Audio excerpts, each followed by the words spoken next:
This is Bernard. He is our scrapologist. Hi, Bernard. Nice to see you. Nice to see you. How long have you been here?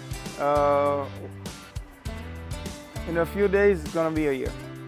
So Bernard is amazing. He is God's gift to Remove It Pros. He is somebody that is there every day, and we use him to repair cabinets and to, his default is whenever he's caught up with everything else, he does the scrap. So that first piece of scrap he picked up, it's kind of a gold color. That piece right there as well, these are both brass. And when brass has different things connected to it, the majority of brass is dirty brass.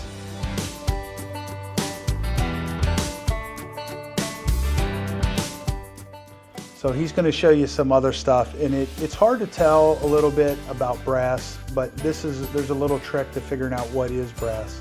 So that looks like it's copper. That one was copper, but that looks like it's copper too, but it's not. So the reason he can tell is because it's got a gold color instead of a reddish color. So that's brass. Anything that goes and works with water, metal-wise, is either brass or copper or stainless steel. So you just learn that through doing this.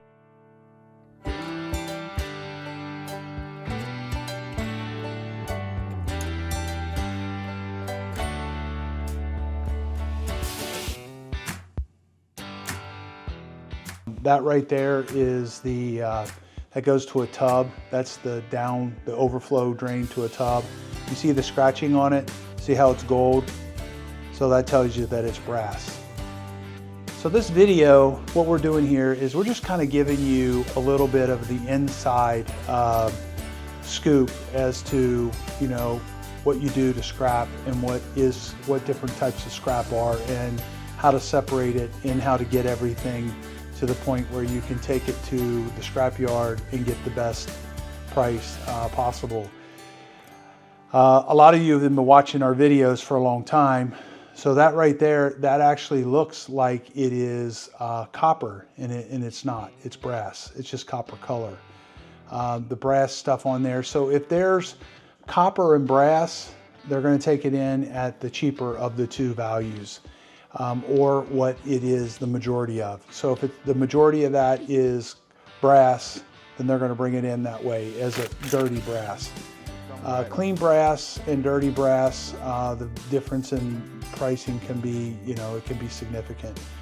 So what he just did there is he took the end off of one of these cables. That end would connect to the bus bar inside of a electrical panel. So what he's doing right now is that's 1/2-inch copper wire, and he's setting it up and he's running it through our stripping machine. Get a lot of comments from people on this saying, you need to strip all that, you need to strip all that, and I agree with you.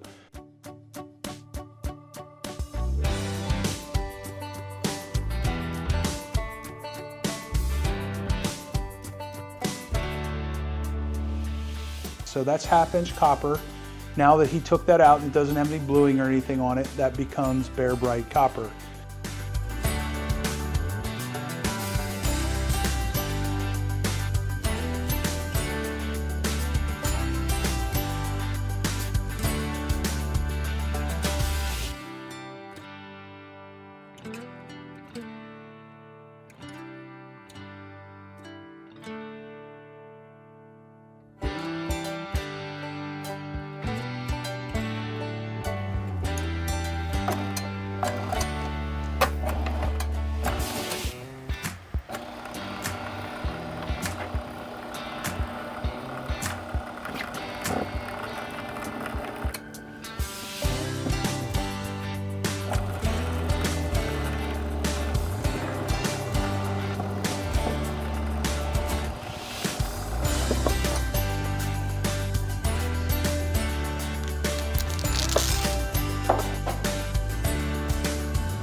We have a tendency to build up on a whole bunch of scrap because we're doing a lot of scrap metal, a lot of really big projects, and then we just get overwhelmed with it. So this makes sure that Bernard has a full-time job. So his default is whenever he is done with kitchen cabinets and that, he comes back and he does scrap. So all the stuff that was in that can just before, that's all bare bright. Now this is ordinary copper water lines, okay? So what he's gonna do here is he's gonna take the solder joints and cut them off of the water lines.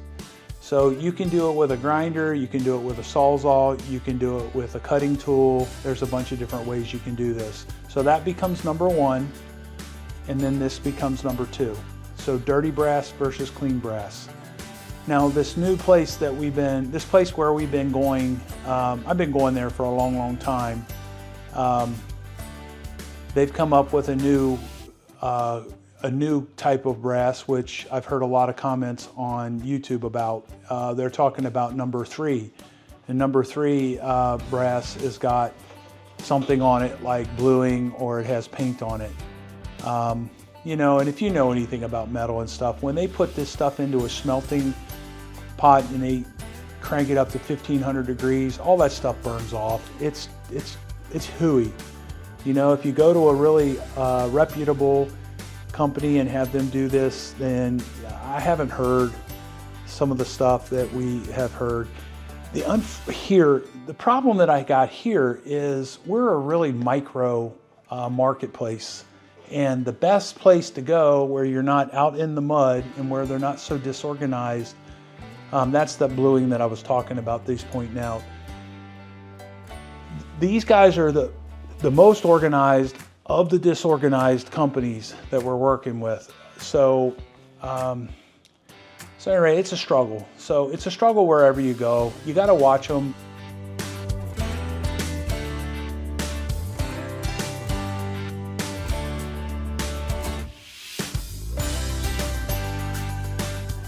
This right here, this is sheet aluminum.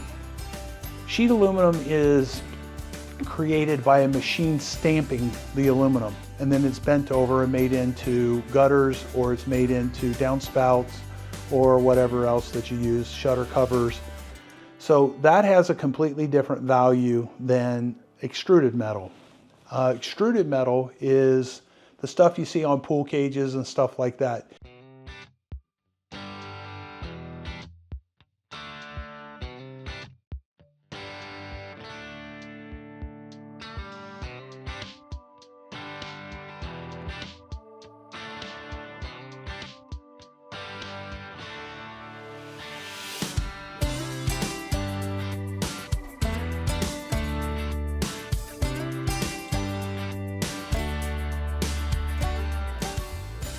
Now this stuff right here, it's the same thing. It's sheet aluminum.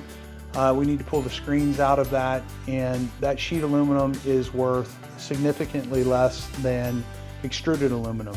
And the reason is there's a different density to them.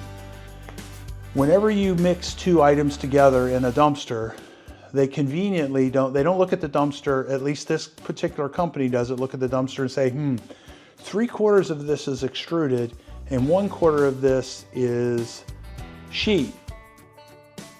What he's showing you right there, that's called cast aluminum, and that has a completely different value.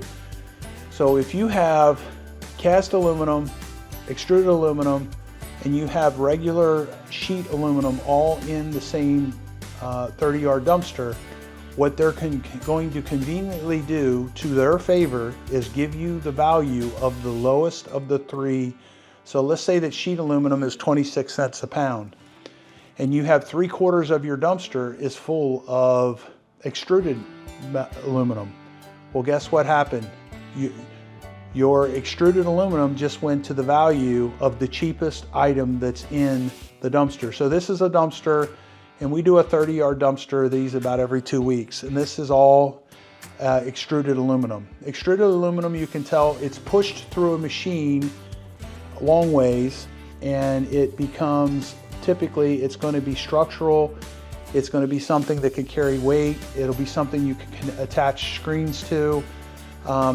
Those are also, this is all dirty. This is dirty extruded. All those panels there, they've been pushed through a machine as well, instead of stamped like you have when you have sheet aluminum.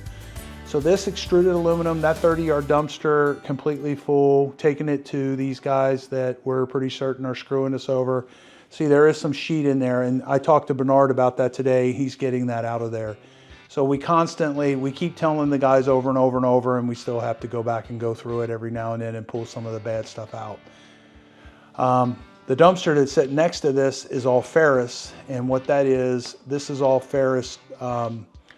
So what that ferrous means is it means it's magnetic. Some of this ferrous is going to be number 1, some of it's going to be number 2. So just think about if you mulched a car up and sent it through a shredder like they do at the yard, you're going to have about 90% metal. You're going to have 10% is going to be glass, you know, like from the windshields of a car, the seats, the tires. Normally you take the tires off, your turn signals, your dash and all that stuff. It all gets mulched up, and then they use magnets to pull everything apart. So this is a ferrous load. So currently we're getting between 6 cents and 10 cents a pound for this.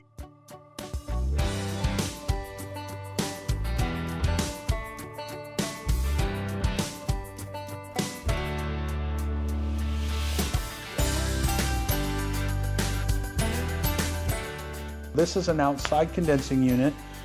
This comes out, this is where your air conditioning system, you have your inside unit, you have your outside unit. The outside unit has a condenser in it, and it has a little cooling fan set up. It's called a radiator. It also has a fan mounted on the top of that lid on the inside. And so what we get out of this is we get the metal, this is ferrous, we get the wires there. What Bernard's talking about right there is he's saying that if you hit across that condenser up there, it's going to be holding a charge and it will shock you. So I've never had it happen to me. I am aware of it, but that little piece there, I typically just throw it in the ferrous dumpster. We only have so much time. We got to do this stuff quick and nimble, so that we make a profit on it. And we do is we use it as fill-in work. So when we're not super crazy busy, we got stuff for the guys to do, because we want to make sure everybody's always getting 40 hours. Currently, we have no problem with that. The last couple years, we stayed pretty daggone busy. So what we'll do is we'll go for a while, and then we'll put 50 guys, 40 guys on scrap for a day or two, and we'll knock out some ungodly amount of scrap. So he's taking all this apart, unscrewing everything, and then he'll pull out that radiator system in the middle. Now inside of that radiator system, there's something called a condensing unit. So what he's going to do is he's going to cut the ends off of these radiators. Once he cuts them ends off the radiators, so what that is those are aluminum fins, and they've got copper running through them. So those radiators can be $25, it can be $75 a piece. So what he's going to do is he's going to cut all this piping out, and a lot of that's going to be copper. The HVAC systems, they like to use copper, and they still use copper. So he'll cut all that off, and then he'll cut off the little fittings, and then the condensing units have one value. The metal on the outside casing has a different value. The wiring has a different value. Those little scrap ends that he cut off right there, he's cut in his hand, that has a different value. And so each one of those things, you put them in their own buckets, and we give them in a bin, and we'll say, okay, this is nothing but condensing units, and this is nothing but electrical motors, and then this is nothing but ferrous stuff. So the ferrous stuff we take in 30-yard dumpsters, so that you won't see that in the video. We're going to go to the scrapyard here again this next week, and this is him getting ready. So I had Lee, the cameraman, spend a bunch of time with him going through all of this stuff, and then I'm just explaining it to you. This is kind of a learning video. This is a video where you could use my 30 years of experience of scrapping. Even though I'm no super expert at it, I probably know more than most. As a matter of fact, the lady at the scrapyard, when I was talking to her, she said that what we were doing is teaching people how to do this. And she says beneficial. She said she had people say that that was beneficial to them. So that's what prompted this video. That's why we're doing this. We're going a little bit further into this and showing you at a little deeper level what we do to scrap. So whenever you scrap wire, you don't want to have any wire nuts on it. So that's an electrical motor. Now some people will take it even further than that. They'll break them electrical motors open and those condensing units, and there's a whole bunch of copper in there. It's a lot of work. It takes a lot of time. We don't have that time. So we got to do this quick and nimble to make our money. So that pan that's laying on the ground there, that's magnetic metal. That'll end up in our dumpster, our 30-yard dumpster. So here he is pulling on the wire. So what they don't want is they don't want any foreign objects on your wire. They don't want any foreign objects on anything. They don't want it on your copper. They don't want it on your brass. It's very hard to get brass that's not dirty brass. This is another electrical motor. He's going to cut the wires off of it, and you know, geez, you might look at that and say, boy, that's a big waste, but it's not.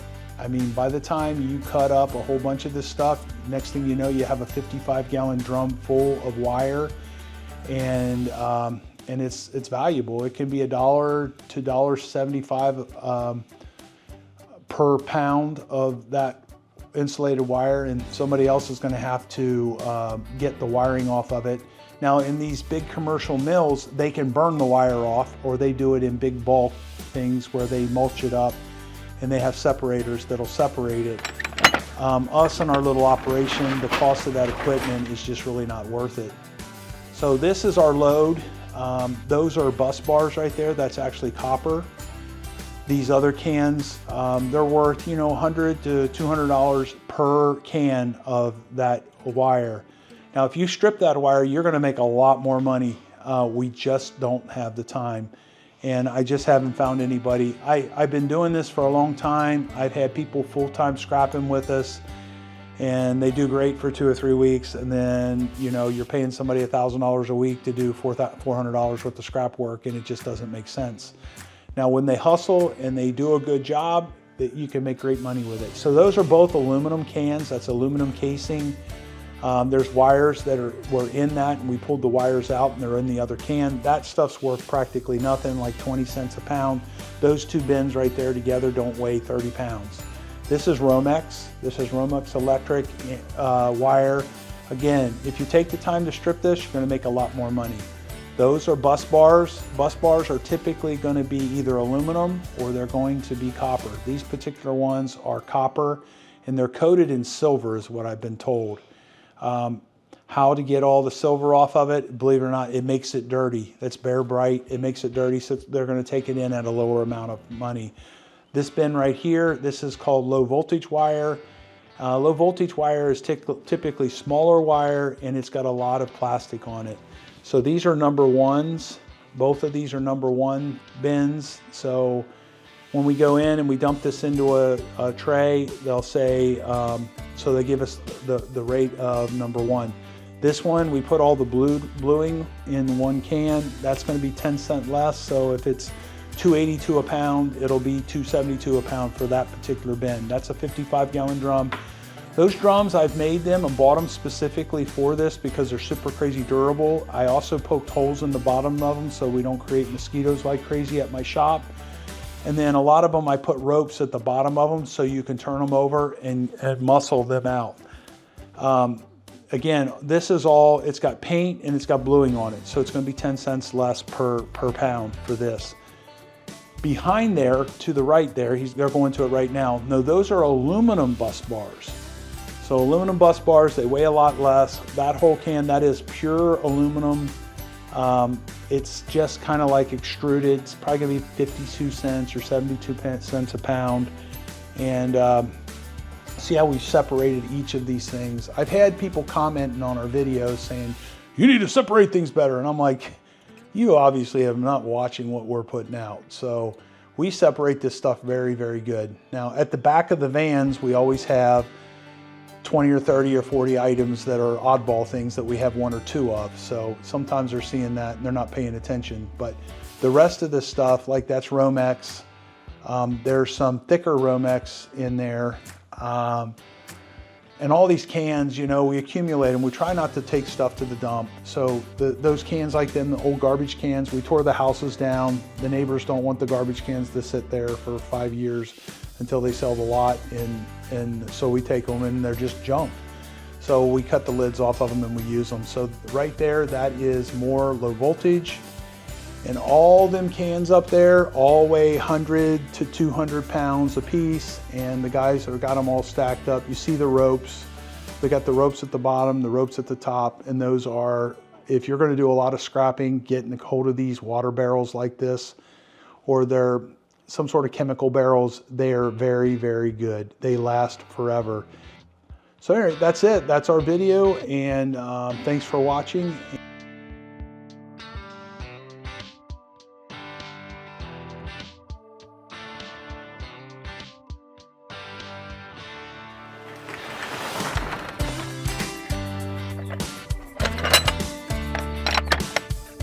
Thank you for watching our video. If you enjoyed what you saw, please subscribe and leave us a like. I will see you on the next video.